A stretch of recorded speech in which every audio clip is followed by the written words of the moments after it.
Hello. Today we're going to be solving question 2.22 of the Heat and Mass Transfer 8th edition textbook.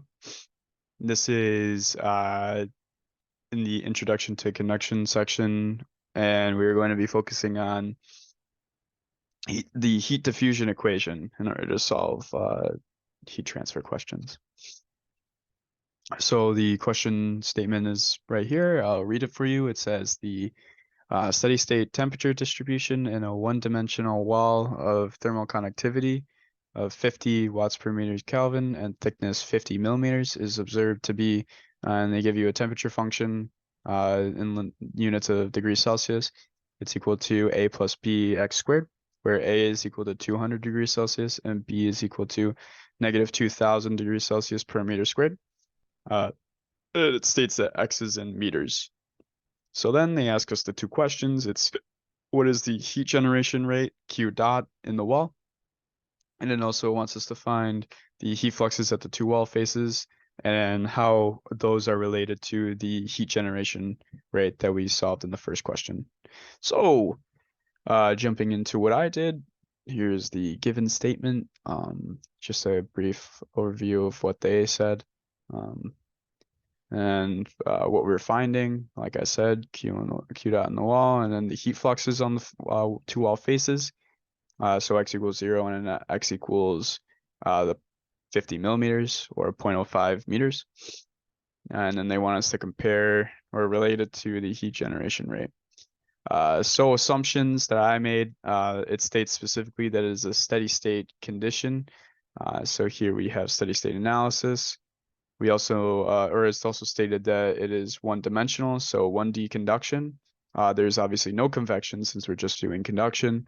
And then there is heat generation within this question because it wants us to solve for it. So starting off here, I wrote down the HDE function for in the x direction, or sorry, just the HDE function for a rectangle or a rectangle or a square geometry, whatever you want to state.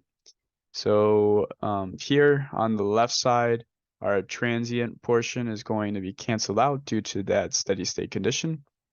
As well, we are going to eliminate the y and z direction terms because once again it is 1D in the x direction. We have chosen x labeled here in the schematic. And then we also know that our k value, which was given to us, is constant, so we could pull that out of the function here. So our equation at the end is given as 0 is equal to k times d squared t over dx squared plus our heat generation term. So rearranging that, you get q dot is equal to negative k d squared t over dx squared. So we know that it's just the second derivative of the time function or the temperature function. So over here I wrote that t is equal to a plus bx squared.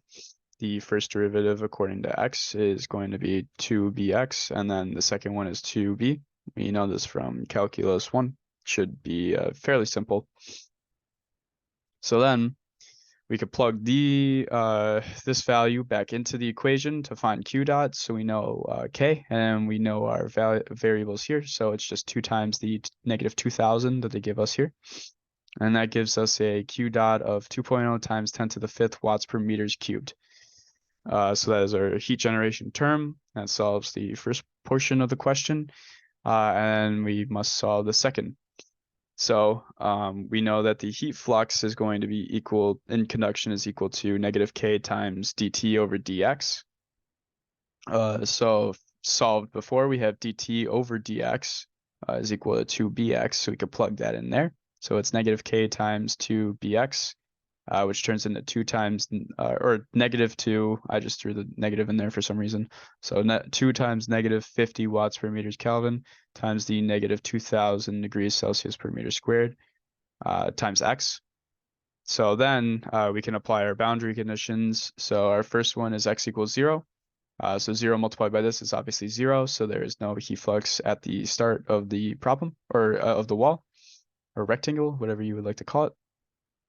And then our second boundary condition at that 0.05 meters, like I said before, which is the thickness of the wall. So plugging that in, we get a value of 10,000 watts per meter squared.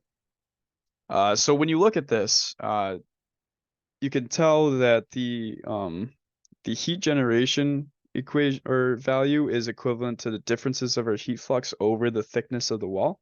So we know that heat generation term is just inside this and it's going to spread throughout the wall. So what we can do is we would just do 10,000 minus 0 divided by the thickness, which is 0.05, which would give you the value that we received here, 2.0 times 10 to the 5th watts per meters cubed. So that's how those two are related. That's the end of the problem. Thank you for listening. I hope this helps.